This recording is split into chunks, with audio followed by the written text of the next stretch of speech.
Dumating ang abogado nga nitong si Doc Carlos. Dito nga'y tuwang-tuwa na in-announce ng kanyang abogado na tuloy na ngang inurong ni Lynette ang demanda na ihinaing kay Doc Carlos kung kaya't malaya na siya. Samantalang itong si Carlos habang nakikinig sa may bed ay napangiti. Tela tuwang-tuwa sa kanyang mga narinig na tempuhan ito ni Zoe kung kaya't naiinis siya dahil alam niyang nagpapanggap lamang ang kanyang ama. Samantalang itong si Harry ay agad na niyakap ang kanyang ama dahil sa magandang balita na kanyang narinig. Sinabi nito na dadalhin na siya sa psychiatrist. Nagpapanggap pa rin itong si Doc Carlos. Sinabi naman niya na hindi siya sasama hanggat hindi makakasama itong si Lynette. Tiwalang-tiwala talaga si Harry na ang kanyang ama ay tuluyan na ngang nabaliw. Halos mangyak-ngyak si Harry habang pinagmamasdan ang kanyang ama na nagwawala dahil hindi nga ito sasama. Niyakap naman siya nitong si Zoe. Makalipas ang ilang saglit, nakahanap ng pagkakataon nito ang si Zoe upang kausapin itong si Doc Carlos ng masinsinan. Nais niya kasing kumprontahin.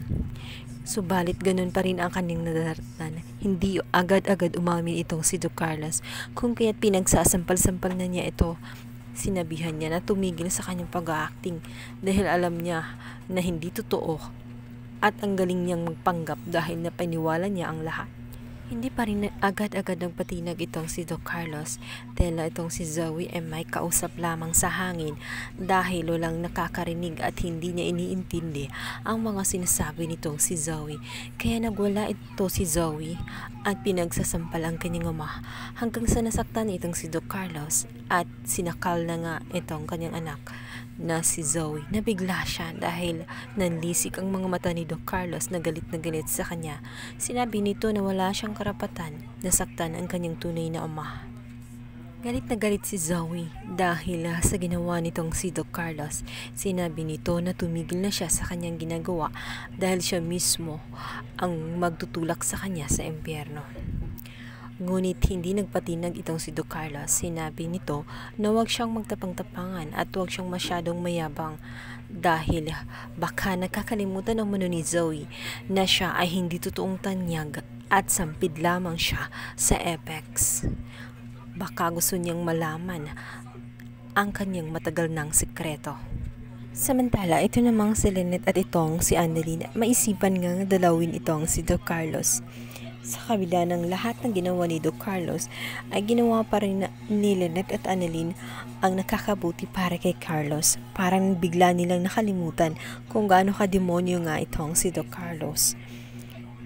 At nang dalawin nga nila itong si Doc Carlos ay magulat sila sa pagbukas nila ng pinto dahil itong si Zoe ay nakita nila na kinakausap nga itong si Doc Carlos na tela ang kanyang kinakausap ay isang matinong tao.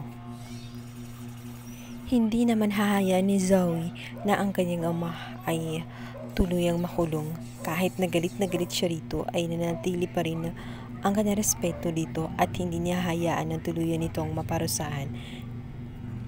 Kaya guys, pakaabangan natin kung ano kaya ang kayang gawin ni Zoe dahil sa sobrang niyang pagkainis sa kanyang amang si Doc Carlos.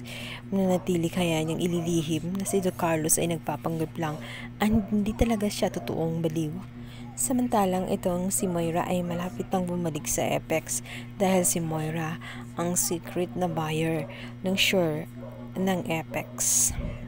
Tinatrabaho na ng kanyang assistant na si Mrs. Deboa. At sa susunod na araw ay makikita na siyang muli sa loob ng Apex, subalit hindi ang mukha ni Moira kundi ibang pagmumukha na nga.